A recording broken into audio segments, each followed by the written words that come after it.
최근 선관위의 문제를 지적하면서 아주 큰 이슈를 불러일으키신 분입니다. 정말로 이분이 나오시냐? 진짜냐? 전화 많이 받았습니다. 나오셨습니다. 한국사 일타 강사 여러분께 오늘 말씀 전해주시겠습니다. 전한길 선생님입니다. 큰 박수 부탁드립니다.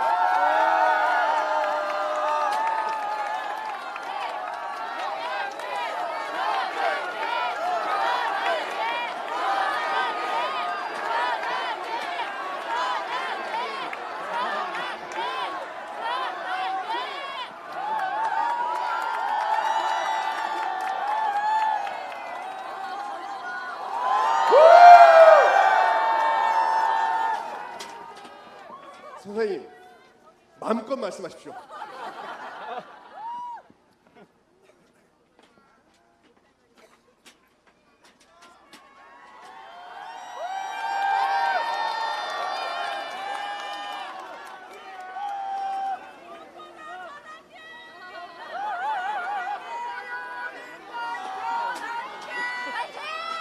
I am 크리스찬 전한길입니다. 저는 오늘 제가 믿는 하나님의 말씀이 담긴 성경책에 손을 얹고 기도하는 마음으로 시작하겠습니다. 저는 하나님을 사랑합니다. 그리고 대한민국을 사랑합니다. 이렇게 기독교든 가톨릭이든 불교든 종교의 자유가 있고 표현의 자유가 있는 자유 대한민국이 좋고, 종교의 자유가 없고 사상과 표현의 자유가 없는 중국과 전체주의 공산주의 북한 공산 정권은 싫습니다. 저는 오늘 처음으로 대통령 탄핵 반대 집회에 참석했습니다. 너무 늦게 나타나서 죄송하고 대한민국을 다시 살려내고 굳건한 한미동맹 속에서 전쟁을 막고 평화로운 대한민국을 우리 2030 세대들에게 물려주기 위해서 어느 것이 옳은지, 무엇이 진실인지, 무엇이 공의로운지, 무엇을 해야만 하는지를 먼저 깨닫고 진작부터 집회에 참석해서 목이 터져라, 탄핵을 반대한다, 탄핵을 반대한다 외쳤던 깨어있는 우리 모든 시민 여러분께 늦게 합류해서 죄송하다는 말씀과 함께 먼저 나와서 싸워주신 것에 대해서 대단히 감사하다는 말씀을 드립니다.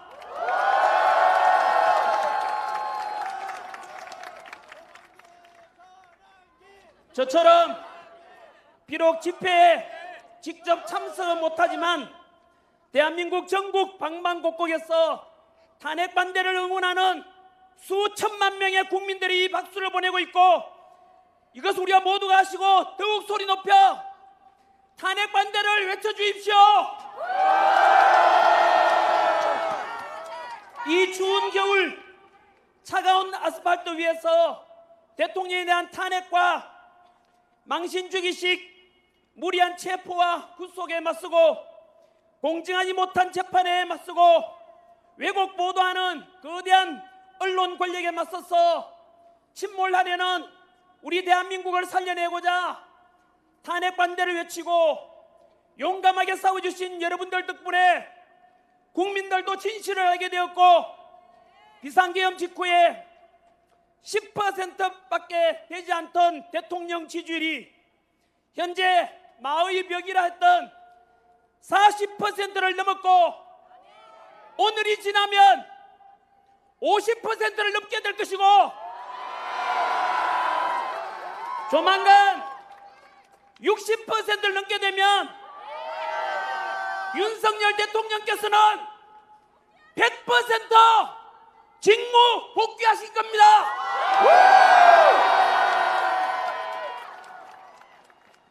헌법재판소 이미선 재판관께서 말씀하셨습니다. 현재는 여당과 야당을 떠나 오직 국민만 바라보고 간다라고 말씀하셨습니다. 이 말이 무슨 뜻인지 아십니까? 대통령의 지지율이 올라가고 직무 복귀를 바라는 국민이 많아진다면 기꺼이 탄핵 기각 심판을 하겠다는 뜻 아니겠습니까?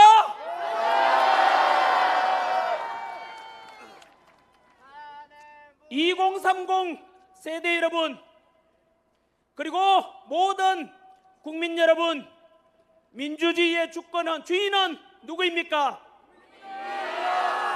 우리 헌법 1조에서 대한민국은 민주공화국이고 모든 주권은 국민에게 있고 모든 권력은 국민으로부터 나온다 라고 되어 있습니다. 입법부, 행정부, 사법부, 그리고 헌법재판소 그 위에 누가 있겠습니까? 바로 이 땅의 주인인 우리 국민이 제일 위에 있는 것입니다.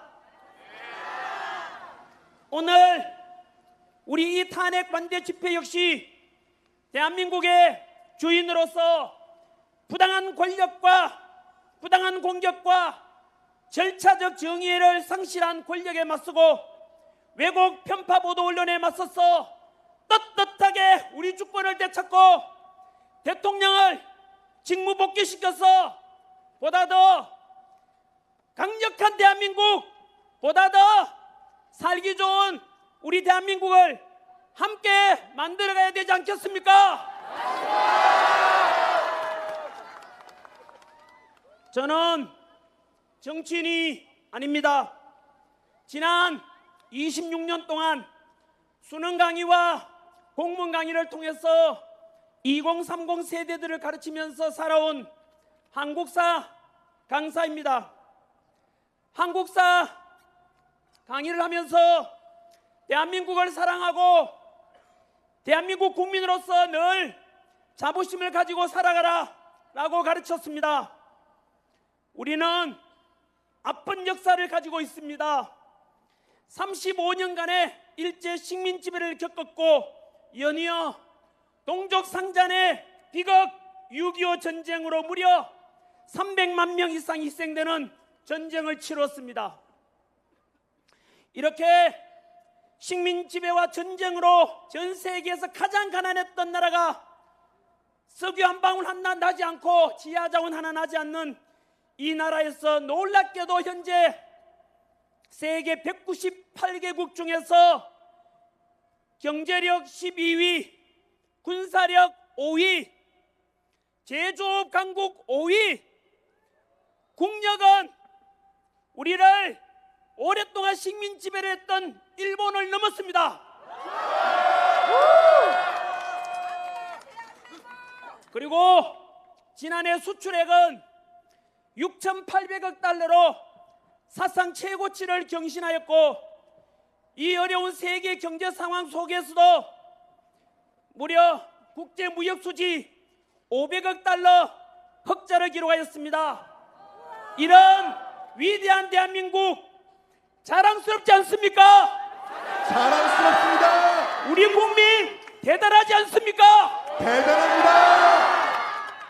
이렇게 세계 최빈국에서 국력 6위에 오를 수 있던 것은 바로 당신께서는 못 먹고 못 입고 못 누리고 오직 국가와 가정과 자식 세대들 먹고 살게 하려고 불철주야 희생하고 헌신하신 우리 부모 세대의 땀과 노력 덕분 아니겠습니까? 맞습니다. 이제 늙어서 주름은 깊어지고 기력은 약해졌지만 우리는 우리를 위해서 헌신하신 우리 부모 세대 할아버지 할머니 세대의 감사함을 잊어서는 안 될 것입니다. 저희 아버지, 어머니 역시 일평생 동안 가난 속에서 농사 짓고 오직 자식 위해서 고생만 하시다가 저희 아버지께서는 호강 한번 하지 못해 보시고 이미 하늘나라에 가셨고 시골에는 저희 어머니 홀로 계십니다. 우리 2030 세대 여러분, 그리고 저와 같은 4050 세대 여러분 모두 같은 마음으로 우리 자식들 위해서 헌신하신, 우리 지금의 대한민국을 이만큼 먹고 살게 만들어주신 우리 부모 세대분들, 그리고 할아버지 할머니 세대분들에게 감사의 뜻으로 박수를 한번 크게 올려주십시오. 감사합니다. 그리고 아버지 어머니께서 살아계신다면 목숨을 다해 효도하십시오. 그리고 지금까지 한 손에는 태극기 들고 한 손에는 성조기 들고 오직 대한민국과 든든한 한미동맹을 위해서 애써주셨던 우리 어르신분들께 사실은 저도 좀 삐딱하게 봐왔던 것에 대해서 사과드리고 용서를 구합니다. 어르신들의 행동이 실천이 옳았습니다. 우리 실천해 주시고 오직 애국의 마음으로 직접 현장에 나와 주시고 목소리 내주신 어르신들 덕분에 지금 우리가 있으니 이제 오늘 또 지금은 다행히도 둘러보시면은 이제는 2030 세대분들이 더 많습니다.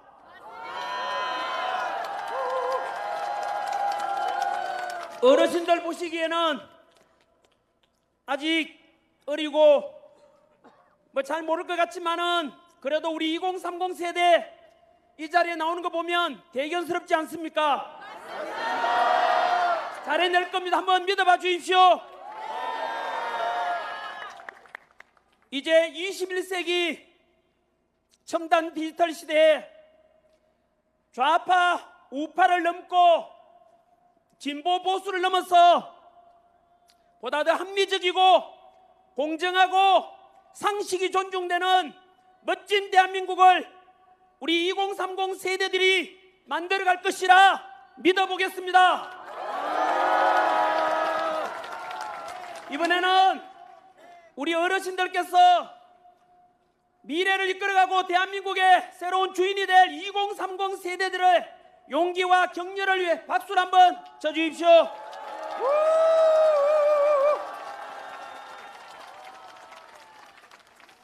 바로 이겁니다.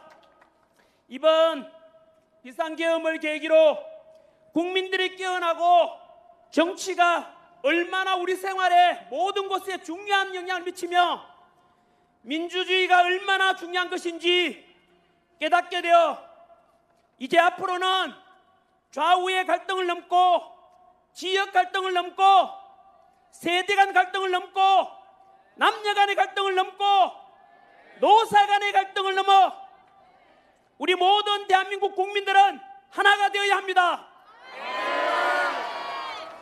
나아가 남북 평화 통일을 이루고 한반도 한민족 모두가 하나 되어 서로 통합하고 서로 존중하고 보다 더 풍요롭고 행복한 21세기 선진 통일 대한민국을 만들어가야 되지 않겠습니까? 맞습니다. 그리고 45년 광복 이후 이렇게 가장 가난했던 나라에서 전 세계 국력 6위의 선진 자유민주주의를 실현하기까지는 훌륭한 지도자와 동시에 독재에 맞서서 싸웠던 민주화를 이루어낸 많은 민주화에 기여하신 분들께도 감사하는 마음을 가져야 될 것입니다. 저는 이승만 대통령을 존경합니다. 그리고 박정희 대통령, 김영삼 대통령, 김대중 대통령, 노무현 대통령도 모두 존경합니다. 지금까지 우리는 이승만 대통령을 존경한다고 하면 우파라고 하고, 이승만을 독재자라고 하면 좌파로 편가르게 하고, 그래서 상대방을 사잡아서 공격했는데, 이제 우리 2030 세대들은 이런 기성세대가 만들어 놓은 편협된 역사관을 극복해야만 합니다. 이승만 대통령은 독재 위한 개헌과 3.15 부정선거 등의 과오도 있었습니다. 하지만 광복과 6.25 전쟁의 그 혼란 속에서 농지개혁을 통해서 소작농들에게 땅을 가질 수 있도록 해주셨고, 북한 공산당을 막아내고 한미 상호방위조약을 통해 주한미군의 주둔 약속을 받은 덕분에 튼튼한 안보의 토대를 위해서 우리는 지난 70여 년간 전쟁 없는 나라에 살 수 있었던 것입니다. 이렇게 역사는 시대 정신에 입각해서 공, 과를 균형되게 볼 수 있는 안목이 필요한 것입니다. 박정희 대통령 역시 유신 독재의 과오도 있었지만 경제 성장의 1등 공신인 것은 아무도 부인할 수 없을 것입니다. 또한 일평생 민주화 운동을 위해서 헌신하신 김영삼, 김대중 전 대통령 역시 우리는 그분들께도 역시 감사하는 마음을 가져야 할 것입니다. 진보 세력의 지지를 받아서 당선되었지만 지지자들로부터 욕먹어가면서도 한미 FTA를 체결해냈고, 미국의 요청을 받고 이라크 자이툰 부대 파병을 실행하면서 확고한 한미 동맹을 다지게 했던 이런 노무현 대통령의 평가도 높이 평가되어야 할 것입니다. 이제야 밝힙니다만 저는 노무현을 사랑하는 모임 노사모 출신입니다. 노무현 대통령이 가장 심혈을 기울이며 이루고자 했던 것이 무엇인지 아십니까? 바로 동서통합, 국민통합이었습니다. 이런 노무현 정신을 또 이어받아서 이제는 남북평화 통일을 통해 남북통합까지 이루고 나아가 세계평화와 화합에도 우리가 모두 기여해야 할 것입니다. 정치에 한 발 떨어져 있던 전한길이 왜 이렇게 직접 집회에 나오게 된지 아십니까? 지난 12월 3일 비상계엄이 선포되었을 때 저는 비상계엄은 미친 짓이다, 21세기 선진 대한민국에서 무슨 비상계엄이냐고 비판하는 영상도 올렸습니다. 하지만 탄핵 정국 50여일을 지나면서 몰랐던 사실들이 많이 드러났습니다. 도대체 왜 대통령이 비상계엄을 선포했는지 그 이유와 전후 과정을 통해서 실체를 알게 되었습니다. 우리 현대사에서 거대 야당의 입법 폭주와 함께 무려 29차례의 탄핵으로 결국 대통령도 탄핵되고 국무총리도 탄핵되고 범죄자를 수사하겠다는 중앙지검장과 검찰도 탄핵시켰고 부정을 감시하는 감사원장도 탄핵. 결국 지금 대한민국은 안보 책임자인 국방부 장관도 없고 치안과 안전 책임자인 행안부 장관과 경찰청장도 없습니다. 이런 시국에 대행의 대행마저도 말 안 들으면 또 탄핵하겠다고 협박하고 있는 상황입니다. 이런 상황을 지켜보고 있는 모든 국민들은 어떻게 분노하지 않을 수 있겠습니까? 뿐만 아니라 비상계엄의 이유 중 하나, 야당의 일방적인 2025년 예산안 삭감 들여다보면 경악을 금치 못합니다. 대통령 특활비 82억 원, 이 예산을 영원으로 만들었습니다. 조폭과 범죄자 잡는 검찰의 경비 587억 원도 빵원으로 만들었습니다. 마약 사범 잡고 치안 활동하라는 경찰의 경비 31억 원도 전액 삭감해서 빵원 만들었습니다. 옆에 우리 지켜주시는 경찰분들 보고 계십니까?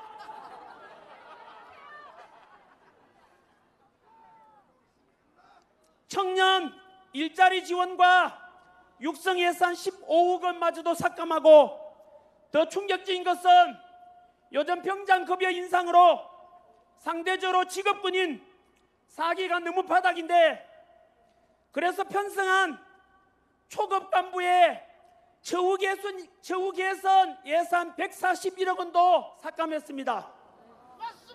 이런 것을 보면서 과연 야당은 예산 삭감한 이유가 진정으로 국민을 위한 것이 맞습니까? 아니, 이렇게 대통령 경비 82억 원 전액을 삭감해서 빵원으로 만들어버린다는 것은, 가정으로 치면 돈 하나도 안 주고 집안 살림 살아라, 그것도 살기 싫으면 그냥 집 나가라는 것과 무엇이 다르겠습니까? 맞습니다. 대통령도 우리 국민이 뽑은 대표입니다. 맞습니다.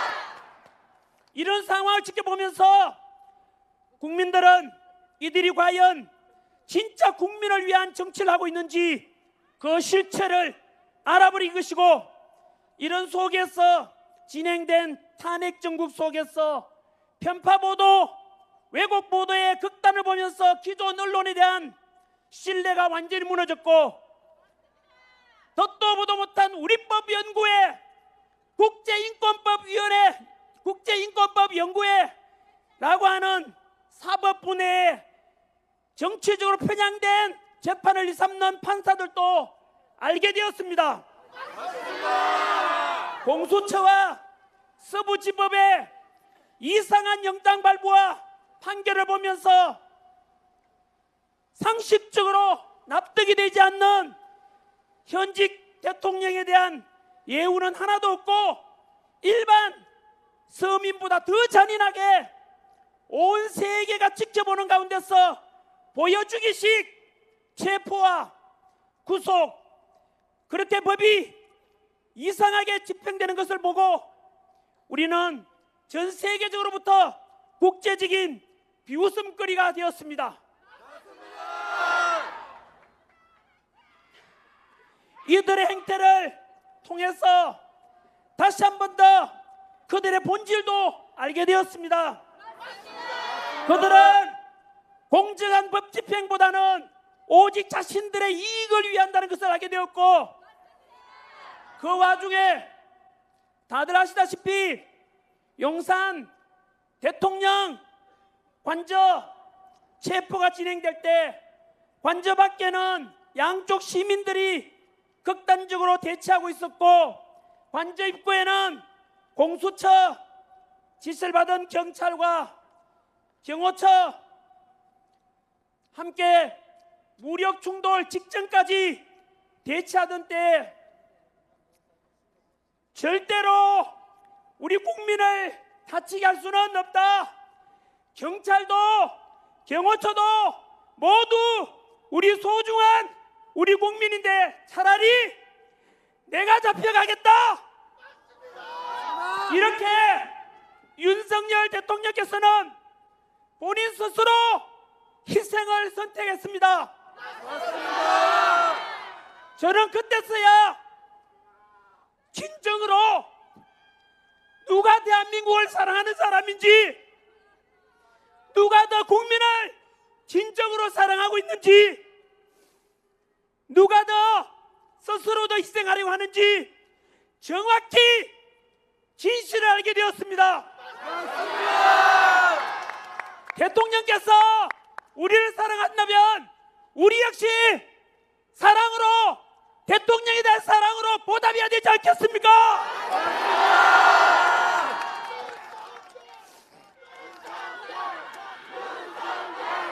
윤석열! 윤석열! 윤석열! 더 크게! 윤석열! 윤석열! 윤석열! 윤석열! 우리 갇혀 계신 윤석열 대한민국 대통령님, 대통령님을 사랑하고 응원하는 목소리 들리십니까? 윤석열 대통령님 힘내십시오. 우리가 있습니다. 대한민국 모든 국민들이 윤석열 대통령을 기다리고 있습니다. 응원합니다.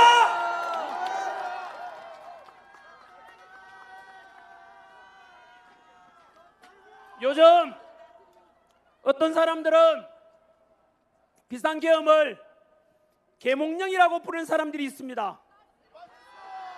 비상계엄과 대통령 탄핵 후 야당에서는 내란이라고 하고 대통령께서는 그에 맞서 입법 독주와 행정부를 마비시키고 29회의 탄핵과 일방적인 예산 삭감, 이러한 국회의 폐악질을 국민에게 호소하고자 선포한 합법적인 계엄이라고 맞서고 있습니다.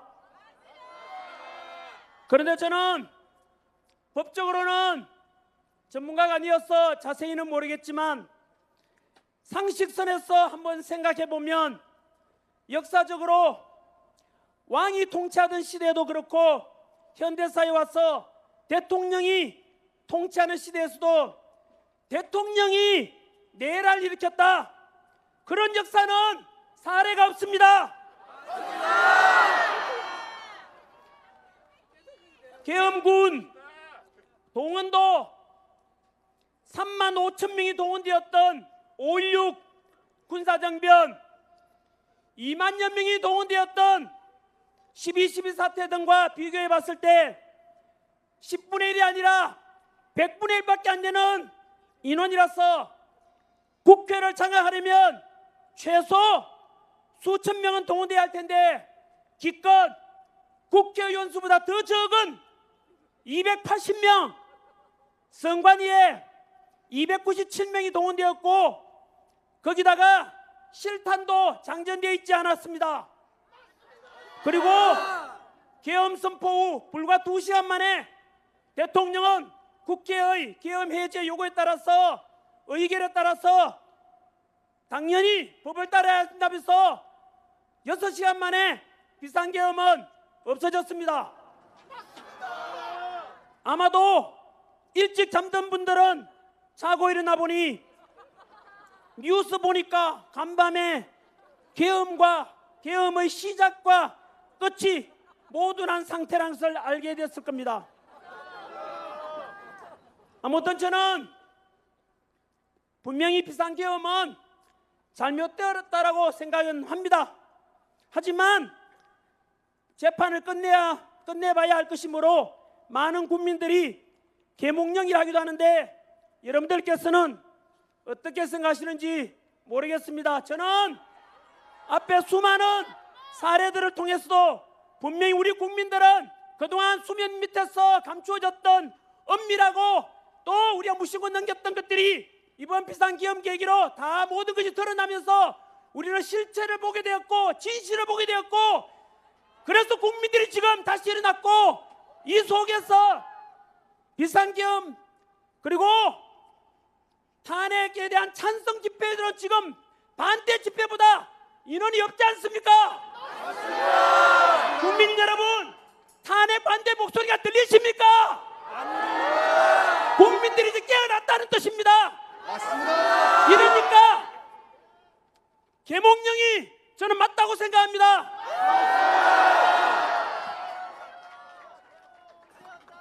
어느덧 이제는 헌법재판소의 시간이 다가왔습니다.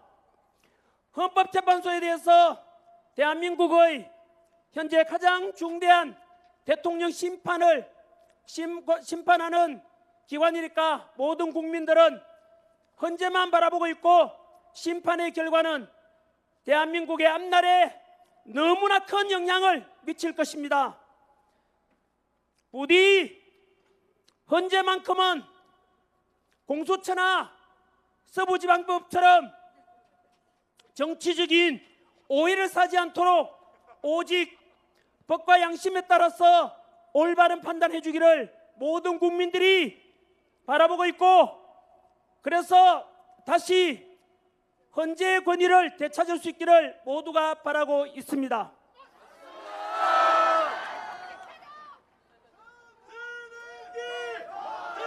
그런데 안타깝게도 이미 여러 불공정성 논란이 일어나고 있습니다. 먼저 국회 탄핵소추단이 헌법재판소에 대통령 탄핵심판소추 사유에서 형법상 내란죄에 해당되는 부분을 제외한 것을 두고서 논란이 본격화되었습니다. 국회에서 대통령 탄핵 가결시킬 때 가장 큰 내란 혐의로 국회에서 통과시켰는데, 지금 와서 내란죄를 뺀다면 당연히 헌재에서는 대통령 탄핵소추안은 기각심판하고 국회로 돌려보내서 탄핵소추를 다시 하라고 하는 것이 상식 아니겠습니까? 짜장면을 시켰는데 짜장면은 안 나오고 단무지만 나왔습니다. 그런데도 그 단무지가 짜장면이니까 그냥 먹으라 한다면 어느 누가 납득을 하겠습니까?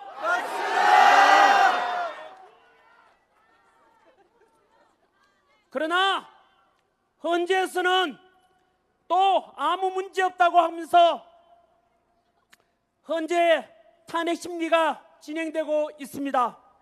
그리고 최근 헌재 재판관 중에서 문영배 재판관과 이재명 야당 대표와의 친분 의혹에 대해서도 역시 헌재는 개인적 관계로 심리에 영향이 없다라고 일축하였습니다. 정말로 이해가 되지 않고 납득이 되지 않습니다. 이러니까 절차적 정의와 공정성과 합리성을 강조하는 2030 세대들이 누가 이걸 믿고 따라가겠습니까? 정말 기성세대 한 사람으로서 부끄러워서 얼굴을 못 들겠습니다. 우리나라 헌재도 마찬가지로 왜 이렇게 무너졌는지, 왜 이래 불공평한지 너무나 안타깝습니다. 그래서 지금 우리가 주권 행사를 위해서 이 자리에 모인 것 아니겠습니까? 이렇게 우리가 모여서 무너져가는 대한민국을 다시 살리려고, 그리고 국민 다시 통합하자, 대한민국을 정상화시키자, 이런 목적으로 모이는 것 아니겠습니까? 한 번 더 헌법재판소 이미선 재판관은 정확히 말씀했습니다. 헌재는 여당과 야당을 떠나 오직 국민만 바라보고 간다라고 말했습니다. 이 말이 무슨 뜻인지 아시겠죠? 대통령 지지율이 올라가고 직무복귀를 바라는 국민이 많아진다면 기꺼이 탄핵 기각을 하겠다는 뜻 아니겠습니까? 맞습니다. 여러분, 그러면 우리 다시 뭉칩시다. 맞습니다. 보수든 진보든 뭉쳐서 대한민국을 살려냅시다. 맞습니다. 더욱더 강한 대한민국, 통합되는 국민, 그래서 우리 2030 세대들이 보다 살기 좋은 대한민국, 상식이 존중되고 정의와 공의가 강물처럼 흐르는 그런 반듯한 대한민국을 소망하는 모든 국민들께서 함께 해주시리라 믿습니다.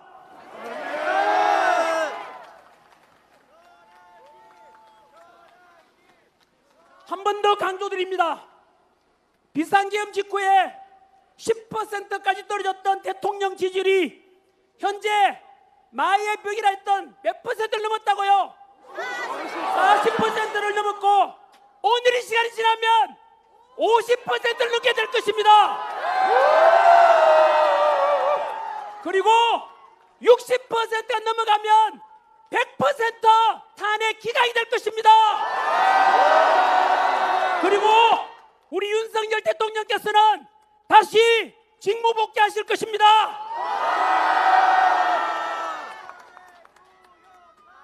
특별히 민주화를 사랑하는 우리 전라도 광주 시민 여러분께 호소합니다. 독재에 맞서서 민주화를 이뤄낸 주인공들 아닙니까? 저도 광주 망월동 묘지에 여러 번 갔었습니다. 5.18 광주 민주화운동 때 희생된 분들께 여러분들 덕분에, 희생 덕분에 지금의 대한민국 민주화가 앞당겨졌다라고 감사함을 잊지 않겠다라고 다짐했습니다. 전라도 우리 광주 시민 여러분, 지금 야당의 행태를 보십시오. 입법 독재와 일방적인 예선 삭감, 그리고 이로 인한 행정부를 마비시키고 대통령 탄핵과 29분의 탄핵, 이게 과연 민주적이고 말이 되는 이야기입니까? 그렇습니다. 거기다가 최근 들어와서 야당에 대한 지지율이 떨어지니까 그 여론조사하는 기관을 협박해서 이제 국민의 여론 눈과 귀마저도 가리려고 하고 있고, 카톡 검열이라는 현대사회에서 우리 민주화된 대한민국에서 상상도 할 수 없는 표현의 자유를 막고자 하는 것, 여러분, 최근에는 대통령께서 비상계엄에 선포하실 때 국회보다 우리 선관위에 더 많은 계엄군을 보냈지 않습니까? 다 합쳐도 기껏해가 얼마 안 됩니다. 아까 말씀드렸지 않습니까? 5.16 군사정변 때 35,000명, 12.12 사태 때 2만여 명, 국회에 보내진 거, 우리 국회 얼마나 큽니까? 저게 기껏해서 280명, 100분의 1도 안 됩니다, 여러분. 선관위 297명 갔다 해도 마찬가지입니다, 여러분. 이게 무슨 내란입니까? 초등학생 수준만 되어도 판단이 될 겁니다. 상식적으로 생각해도 국회를 장악하고 헌정을 중단시키고자 한다면 수천 명은 최소한 국회에 보내야 되지 않겠습니까? 맞습니다. 여러분, 며칠 전에는 전한결도 마찬가지로 이러한 선관위의 부정선거에 대한 의혹, 그동안 음모론이다라고 했지만 실제로 제가 조사해 보니까 너무나 많은 의혹과 의심을 살 만한 내용이 많았습니다. 그 부정선거 의혹은 이재명 야당 대표도 부정선거 의혹이 있을 수 있다고 말씀한 적이 있습니다. 야당 국회의원도 그 말씀하셨고 여당 국회의원도 그 말했습니다. 국회의장도 마찬가지로 선관위는 믿을 수 없는 의심스러운 게 너무 많다라고 이미 방송 보도 다 됐습니다. 저 역시 마찬가지로 선관위에 과거에 있었던 너무나 많은 비리들, 1200명이 넘는 인사채용 문제와 비리, 저는 제 수업을 듣고 구급 공무원들 가서 선관위에 근무하려는 목숨 걸고 공부하는 그 수업을 생각하면은 이런 것을 들으면은 진짜 피가 거꾸로 솟습니다. 여러분, 이런 제가 선관위에 대해서 야당이든 여당이든 누구든지 간에 다 깨놓고 제대로 모고 가자. 그러면 선관위가 오히려 고마워야 되는 거 아닙니까? 더 투명성 있는 기관이 될 것이고, 그러면 얼마나 좋겠습니까마는, 놀랍게도 제가 선관위를 비판했는데 민주당에서 전환기를 고발했습니다. 한 번 더 말씀드립니다. 전환기는 선관위의 많은 의혹과 문제에 대해서 지적했는데 민주당에서 저를 고발했습니다.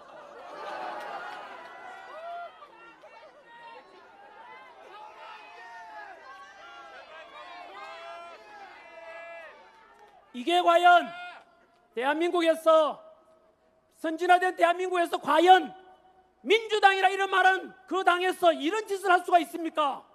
어떻게 국민들의 대상으로 카카오톡 금지를 하고 입틀막 해서 표현의 자유마저도 막고자 하는 것 보면 이게 과연 진심으로 민주당 맞는지 의심스럽습니다. 그리고 70년대, 80년대, 우리 90년대 민주화 운동을 해오신 분들께 여쭙고 싶습니다. 우리가 독재에 맞서서 싸우고 이뤄낸 우리가 꿈꾸었던 민주화가 지금 민주당이 행하는 이런 모습 맞습니까? 표현의 자유를 말살하고 공정과 상식은 무너지고 꼼수와 반칙이 팽배해지는 모습 다 보고 있지 않습니까? 진정으로 그런 것을 원했다면 침묵하시고, 그렇지 않다면 민주화 운동했던 분들이 들고 일어나고 목소리를 내야 되지 않겠습니까?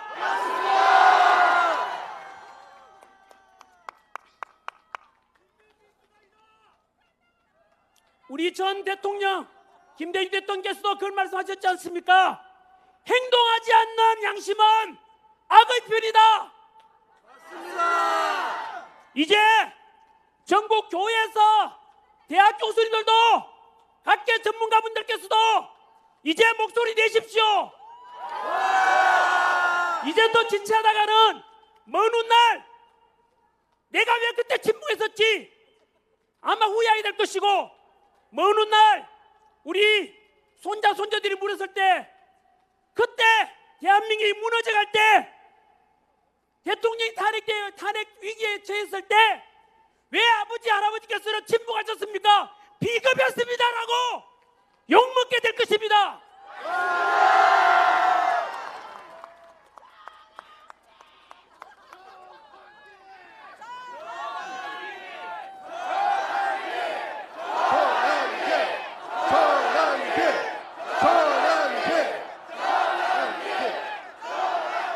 끝으로 이번 대통령 탄핵으로 가장 가까운 우방국 미국의 트럼프 대통령 취임식에도 참석하지 못한 우리 대통령님을 대신해서 우리 국민의 뜻과 목소리를 트럼프 대통령께 전달하고자 합니다. 아마도 자막으로 아마 영상 올라온다면 트럼프 대통령과 미국 국민들도 보게 될 것입니다. 트럼프 대통령님, 제47대 대통령 취임을 축하드립니다. 우리 대한민국 윤석열 대통령과 모든 국민들은 미국을 사랑합니다. 그리고 우리 평화를 지켜주고 계시는 주한미군을 사랑합니다. 그리고 트럼프 대통령을 지지합니다. 우리 대한민국과 미국은 지난 70여 년간 군사적 동맹과 경제적 협력을 통해서 상호 우호와 협력 속에서 가장 가까운 우방으로 튼튼한 신뢰관계를 유지해 왔습니다. 우리 대한민국이 북한 공산당의 침략을 받았을 때 유엔군 이름으로 메가더 장군을 비롯한 미군이 와서 우리 대한민국이 공산화되는 것을 막아주었습니다. 그 전쟁 속에서 사망자 36,574명, 부상자 103,284명, 포로와 실종자 7,926명, 합계 희생된 미군 희생자 14만 7,784명의 미군이 북한 공산당과 싸우다가 희생된 것을 우리는 절대 잊지 않고 기억하고 있으며, 이분들의 희생과 주한미군이 지켜준 덕분에 지난 70여 년간 우리 대한민국은 공산당과 맞서서 이길 수 있었고 지금까지 평화를 유지하고 있습니다. 트럼프 대통령님, 아시다시피 안타깝게도 우리 대한민국의 대통령께서는 현재 야당의 일방적인 공격을 받고 현재 탄핵소추 심판과 내란 혐의로 수사를 받고 있습니다. 그래서 취임식 날 우리 트럼프 대통령과 우리 대통령께서 가장 가까운 옆자리에 앉아서 취임식 축하를 해드렸어야 하는데 그렇게 하지 못했습니다. 아마도 트럼프 대통령께서도 같은 마음이었을 것이라 생각합니다. 트럼프 대통령님, 우리 대한민국 국민들은 현명하며 성숙된 민주화의식을 가지고 있기 때문에 지금의 탄핵 정국도 무사히 잘 극복해낼 것입니다. 그러나 조금만 기다려 주십시오. 갇힌 윤석열 대통령의 지지율이 현재 50%를 넘어가고 조만간 탄핵이 기각되면 대통령 직무복귀를 하게 될 것입니다. 복귀하게 되면 최대한 빠른 시일 내에 두 정상이 만나서 남북관계의 평화와 나아가 동북아시아, 더 나아가 세계의 평화를 위해서 함께 협력하는 자리를 만들어 주십시오. 한 번 더 트럼프 대통령의 취임을 축하드리며, 우리 대한민국은 지금까지 가장 돈독한 신뢰 속에서 함께해온 한미관계처럼 앞으로도 언제나 상호 협력을 통해서 세계의 평화에 기여하고, 그래서 재임 기간 동안에 노벨 평화상을 우리 윤석열 대통령과 두 분이서 함께 나란히 수상할 수 있기를 소망하고 기도하겠습니다. 우리 국민 여러분, 트럼프 대통령이 들을 수 있도록 트럼프! 트럼프! 외쳐주십시오. 트럼프! 트럼프! 트럼프! 파이트! 파이트! 파이트! 다 함께 외치겠습니다. 파이트! 파이트! 파이트! 네, 우리 소망과 기도는 하나님께서 꼭 전달해 주리라 믿고 응답 있을 것이라 확신합니다. 앞으로도 더 많이 기도해 주십시오. 이제 제 강연을 마무리 짓고자 합니다. 저는 2030 세대들과 모든 국민 여러분들께 한 번 더 호소합니다. 지금의 대한민국은 비상계엄과 탄핵 정국 속에서 정치적, 경제적, 군사적 모든 면에서 가장 위기에 처해 있습니다. 이럴 때일수록 우리는 무조건 뭉쳐야 합니다. 97년 IMF 외환 위기 때도 우리 국민 모두는 하나같이 집에 있는 금반지, 돌반지 다 가져나와서 금목운동에서 전 세계에서 놀랄 정도로 빨리 극복해냈습니다. 2002년 월드컵 때도 모든 국민이 하나가 되어서 응원하고 박수치고 함께 뭉쳤던 기억이 있을 것입니다. 우리 대한민국 국민들은 위대합니다. 다시 뭉칠 수 있고 다시 일어날 수 있습니다. 전 세계 국력 6위 이런 위대한 대한민국 국민들 다시 뭉쳐서 다시 한 번 더 일어나 봅시다. 기업하시는 분들 힘내십시오. 근로자 여러분들 힘내십시오. 대한민국 다시 일어날 것입니다. 그래서 다시 한 번 우리 허리띠 졸라매고 대통령 복귀하시면 다 함께 즐거운 마음으로 신바람 나게 대한민국 덩실덩실 춤을 추고 다시 한 번 더 뭉쳐봅시다. 여러분, 지역을 넘어 세대를 넘어 노사를 넘어 모두가 통합하고 남녀 모두 통합하고 한 번 더 뭉쳐봅시다. 우리 대한민국 국민들은 강합니다. 이번 어려움도 어떤 어려움도 극복해낼 것입니다. 2030 세대 여러분들 다시 한 번 더 힘내십시오. 우리도 청년 세대를 믿고 2030 세대들은 우리 4050, 6070 세대도 안 믿어보십시오. 도산한 장호 스님께서 그런 말씀하셨습니다. 청년이 죽으면 민족이 죽는다고 했습니다. 저는 우리 청년들이 다시 한 번 더 깨어나고 다시 해낼 것이라 믿습니다. 끝으로 아까 말씀드렸던 좋은 말씀 한 번 더 전하겠습니다. 이 비상시국에서 침묵하시는 분들, 행동하지 않는 자의 양심은 악의 편이라는 말씀 꼭 기억해 주십시오. 그리고 러시아 시인 네크라소트가 했던 말씀으로 끝맺겠습니다. 슬픔도 노여움도 없이 살아가는 자는 대한민국을 사랑하고 있지 않다.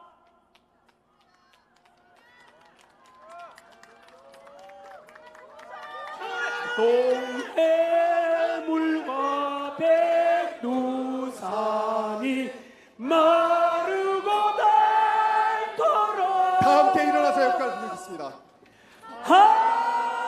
하느님이 보호하사 우리나라 만세 무궁화 삼천리 화려항상 대한 사랑 대한민국 길이 보전하세. 감사합니다. 싸우자! 싸우자! 싸우자! 싸우자! 이기자!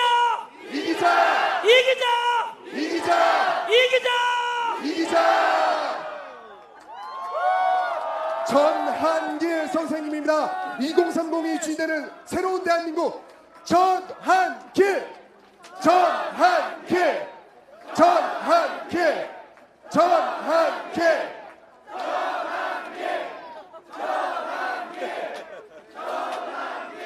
감사합니다. 우리 전한길 선생님이 대한민국과 미국과의 동맹을 이야기해 주셨습니다. 한미동맹 중요합니다. 우리 함께 코리아 USA 세 번 외치겠습니다. 코리아 USA